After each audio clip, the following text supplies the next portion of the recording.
Hello, my dear good students. Once again, we welcome you for this class. As we are today continuing with the reaction between metals and metal salts.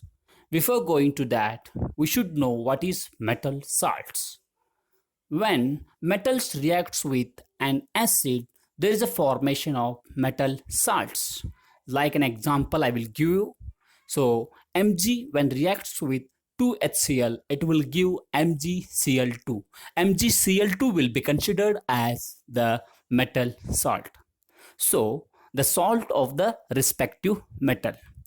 So what happens really when the metals will react with such type of the metal salts or salts of the metals?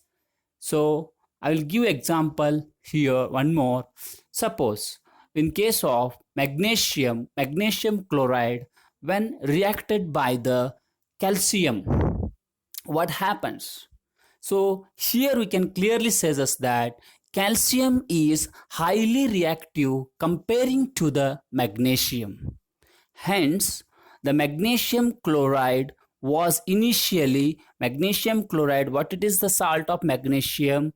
So when reacted by the calcium, there is a formation of Ca. Ca, a calcium will transfer towards the productive end along with the positive end of Ca and negative end of the Cl will become CaCl2, calcium chloride. Then what remains there? Only magnesium. My dear good student, just to go through the equations manner, it will be very easily understand you. So Ca plus MgCl2 will give rise to the CaCl2 plus Mg. The Mg will remains as a residue in this reaction. It may be in the solid state or enveloped or covered on the any other metals on which we are taken. It will remain as a residue. So what happens actually here? Here calcium is very highly reactive comparing to the magnesium. Hence, the highly reactive metal displaces the less reactive metal magnesium. Means the calcium will take the place of magnesium and become calcium chloride. And such type of the reactions are called as displacement reactions. My dear students, we can say here this is one of the type of the chemical reaction you are going to study in the first chapter of this section. The types of chemical reaction, displacement reaction, what it actually means. The displacement reactions means the reactions in which the highly reactive metal displaces less reactive one. So the stronger one displaces weaker one to form a new product. Such reactions are called displacement reaction. It will happen here too. In textbook they have given copper sulfate, and then after pouring I have given the slide 2 also here in here, so you can see the slides.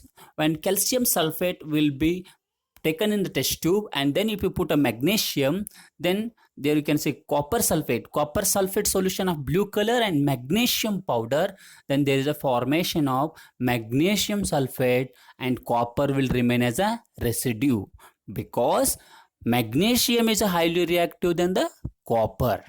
Hence the solution with color change will be happens becomes to colorless and copper will remain as a residue. One example. Another, you can take the same copper sulfate with iron nail. If you dip in the copper sulfate solution iron nail, and there is a formation of thin layer of copper will wrap around the iron nail and the solution become iron sulfate. Such reaction you can see here. It will be very easy to understand.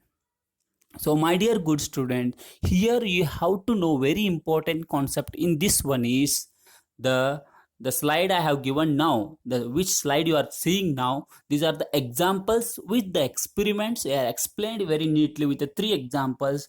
Just you go through, it will be very easily understand you.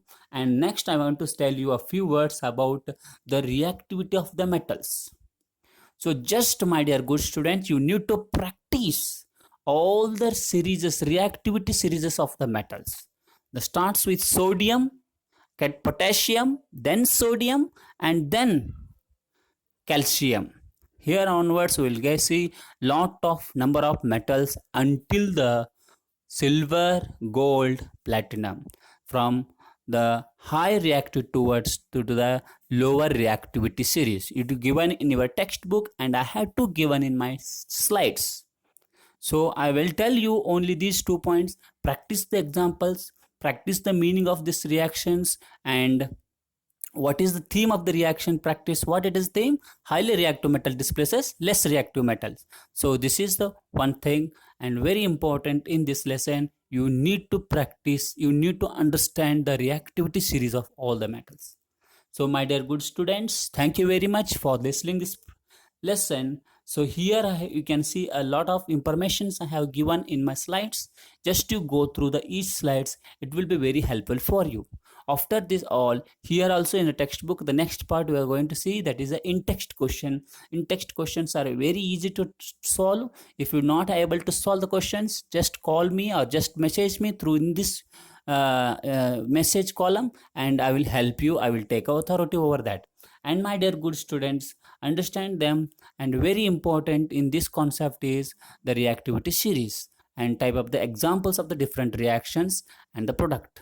So very important, you practice yourself, it will be very helpful for you. Along with this, I request you go through the in-text question, practice it all, and till now whatever you have learned, everything you study perfectly now only, and it will be very helpful for you. And I request you pass to your friends these messages, let them hear, let them listen, let them study. This is going on bit by bit, just a few minutes, few 10 minutes you are going to study this one, but this 10 minutes you have to spend lot time after the learning, after the hearing, after the listening of the study. So you will put that extra 10 minutes time and clarify these concepts clearly, and it will be very, very helpful for you. My dear good students, thank you very much for giving this opportunity. May God bless you. Share this to many. Subscribe our YouTube channel and get many lessons from this channel. Thank you very much.